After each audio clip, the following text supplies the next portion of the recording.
তো বন্ধুরা, ভারত অত্যন্ত গোপনে তাদের জেলে বন্দি থাকা সমস্ত পাকিস্তানি কয়েদিদের রাতের অন্ধকারে একটা অজানা ঠিকানায় সরিয়ে নিয়ে যাচ্ছে।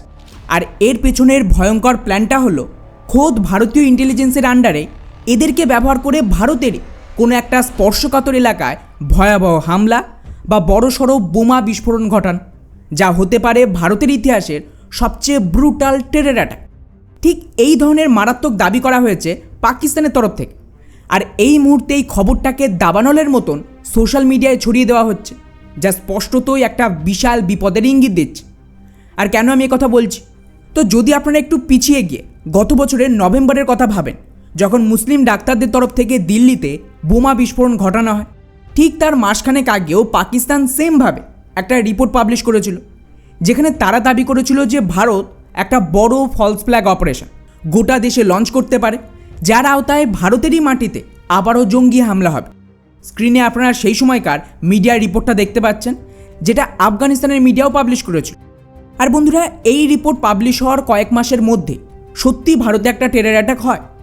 আর আপনারা যদি আরেকটু ডিপ রিসার্চ করেন তাহলে বুঝতে পারবেন, পেহেলগামের হামলা হোক বা অন্যান্য বড় অ্যাটাক, প্রতিটা হামলার ঠিক কিছুদিন বা কয়েক মাস আগে থেকে পাকিস্তানের মিডিয়াতে ঝড়ের গতিতে এই ধরনের রিপোর্টকে ভাইরাল করা হয়। আর এবারেও ঠিক একই প্যাটার্ন। দুদিন আগে 31শে মার্চ পাকিস্তানের দ্য ডন এবং এক্সপ্রেস ট্রিবিউনের মতন প্রথম সারির মিডিয়াগুলোতে এই সেম হেডলাইন, মোদি সরকার একটা বড় ফলস ফ্ল্যাগ অপারেশন প্ল্যান করছে। আর এর সোর্স কি? তো পাকিস্তানের এই সমস্ত মিডিয়া ভারতে তো ব্যান, কিন্তু এআইয়ের মাধ্যমে আমি যেটুকু ডিটেলস বার করতে পেরেছি, তাতে পাকিস্তানের মিডিয়ার দাবি ওদেরকে কিছু ইন্টেলিজেন্স রিপোর্ট দেওয়া হয়েছে। অর্থাৎ সহজ ভাষায় বললে, খোদ আইএসআইয়ের তরফ থেকে এই ধরনের তথ্যকে সাপ্লাই করা হয়েছে। তার মানে দাঁড়াচ্ছে যে পাকিস্তানের তরফ থেকে এক প্রকার অফিসিয়ালি কনফার্মেশন চলে এল, যেটা আমি আগের ভিডিওতে আপনাদের বলেছিলাম যে আগামী 42 দিনের মধ্যেই হয় ভারতের টেরর অ্যাটাক হবে, না হলে ভারত বাধ্য হবে পাকিস্তানের উপর আক্রমণ করতে। আর আজ সেটাই কিন্তু প্রমাণ হয়ে গেল। আর কেন আমি এই কথা বলেছিলাম তার বিস্তারিত কারণ আপনারা ওই ভিডিওগুলোতে দেখতে পারেন। তবে বন্ধুরা, বর্তমানে চিন্তার বিষয় হলো পাকিস্তানের আইএসআই বড় কোনো টেরর অ্যাটাকের জন্য পুরোপুরি ব্লুপ্রিন্ট বা প্ল্যান রেডি করে ফেলেছে।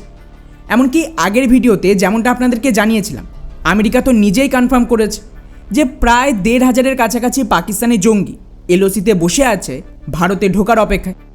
অর্থাৎ ডিপ স্টেট, পাকিস্তান আর আমেরিকার ইন্টেলিজেন্স মিলিতভাবে একটা ভয়ঙ্কর ছক তৈরি করে ফেলেছে। এখন আপনাদের মনে প্রশ্ন তো আসতেই পারে যে পাকিস্তান যদি সত্যি ভারতে টেরর অ্যাটাক করাতে চায়, তাহলে নিজেদের মিডিয়ার মাধ্যমে এই ফলস ফ্ল্যাগ অপারেশনের রিপোর্ট কেন ভাইরাল করছে? ওয়েল, এর সোজা উত্তর হলো, এটা একটা ইনফরমেশন ওয়ারফেয়ারের অংশ। পাকিস্তান যে কোনো বড় টেরর অ্যাটাকের আগে এইভাবেই নিজেদের সমস্ত ইংলিশ মিডিয়ায় খবর ছড়িয়ে দেয় যে আমাদের ইন্টেলিজেন্স জানতে পেরেছে ভারত নিজের ওপরেই টেরর অ্যাটাক করাবে। এরপর সোশ্যাল মিডিয়ায় পাকিস্তানের আইএসআই বট, তুরস্কের মিডিয়া, কিছু ইউরোপিয়ান মিডিয়া, বাংলাদেশের মিডিয়া, এমনকি মার্কিন মিডিয়া মিলিতভাবে ভারতের বিরুদ্ধে একটা কড়া ন্যারেটিভ তৈরি করে। এরপর অ্যাকচুয়ালি যখন ভারতের টেরর অ্যাটাক হবে, তখন পাকিস্তান খুব সহজেই পুরো দায় ভারতের ওপরে চাপিয়ে বলবে, দেখুন আমরা তো 1 মাস আগেই জানিয়ে দিয়েছিলাম যে ভারতের সরকার নির্বাচনের ফায়দা তুলতে এই ধরনের ফলস ফ্ল্যাগ অপারেশন চালাবে। আর বন্ধুরা, মজার ব্যাপার হলো, এই ন্যারেটিভকে সবচেয়ে বেশি সাপোর্ট দেবে কে? খোদ ভারতের ভেতরের কিছু অপোজিশন। আপনারা সকলেই জানেন, পেহেলগাম হোক বা তার আগে পুলওয়ামা, দুটো হামলার পরেই ভারতের মেন অপোজিশন পাকিস্তানের এই ন্যারেটিভকে সাপোর্ট দিয়েছিল যে মোদি সরকার ইলেকশনের জন্যই এই সমস্ত করিয়েছে। এতে কিন্তু পাকিস্তানের কোনো দোষই নেই। আর এই খেলাটা মূলত 2019 সাল থেকে শুরু হয়েছে। কারণ তার আগে পাকিস্তান যত খুশি ভারতে অ্যাটাক করলেও ভারত সরকার পাকিস্তানে পাল্টা অ্যাটাকের কথা তো ভুলেই যান, উল্টে মিলিয়ন্স অফ ডলারের সাহায্য পাঠাতো। আর ভারতের যিনি মেন পলিটিক্যাল লিডার ছিলেন, সেই রাহুল গান্ধী, তিনি তো আমেরিকায় গিয়ে বলতেন যে আমাদের জন্য হিন্দু আতঙ্কবাদীরা মূল সমস্যা, লস্করে তৈবা না। এটা 2010 সালের রিপোর্ট, যেখানে মুম্বাই হামলার পর রাহুল গান্ধী এই সেম বয়ান দিয়েছিল আমেরিকার অ্যাম্বাসেডারকে। কিন্তু 2016 সালের সার্জিক্যাল স্ট্রাইকের পর থেকে পাকিস্তান বুঝে যায় আমরা টেরর অ্যাটাক করলে এবার থেকে আমাদের উপরেও পাল্টা অ্যাটাক হবে। আর তখনই প্রথমবার গ্লোবালি পাকিস্তানের ওপর টেরর অ্যাটাকের ট্যাগ লাগতেও শুরু করে। তাই এরপর 2019 সাল থেকে পাকিস্তান এই নতুন ন্যারেটিভ ওয়ার শুরু করে। তারা ঠিক করেছে যে প্রতিটা বড় হামলার আগে এই ধরনের রিপোর্ট ছড়িয়ে দেবে, যাতে হামলার দায় ভারতের দিকেই ঘোরানো যায়। আর বন্ধুরা, একবার অ্যাটাক হয়ে গেলে যখন ভারতের অপোজিশনও বলবে যেটা তো সরকার নিজেই করিয়েছে ইলেকশনের জন্য, তখন পাকিস্তান সেটাকেই ব্যবহার করবে নিজেদেরকে সঠিক প্রমাণ করতে। তারা গোটা বিশ্বকে বলবে যে দেখুন, ভারতের নিজস্ব নেতারাই বলছে এটা ভারত সরকারের কাজ, তাহলে পাকিস্তানের তো কোনো দোষ নেই।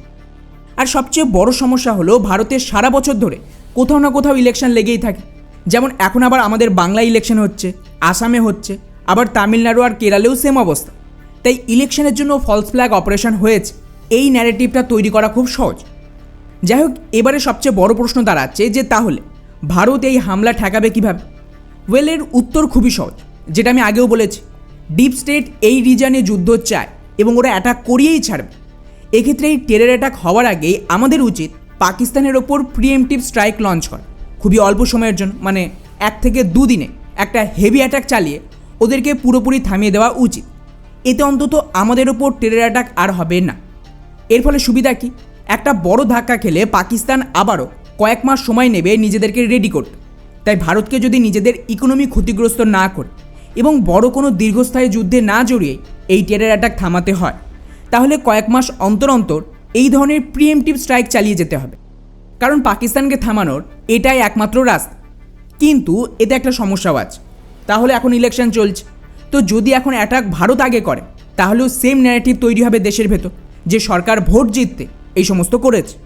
আবার যদি অ্যাটাক না করায় তাহলে তো ভারতের টেরর অ্যাটাক হবে। ফলে এখন বাকিটা তো সময় বলবে যে সরকার কী করে। তারা কি অ্যাটাকের জন্য অপেক্ষা করে বসে থাকে, নাকি তার আগেই কোনো কড়া অ্যাকশন নেয়? বাকি পুরো বিষয়টিকে নিয়ে আপনাদের কি মনে হয় নিচে অবশ্যই কমেন্ট করে জানাবে। জয় হিন্দ।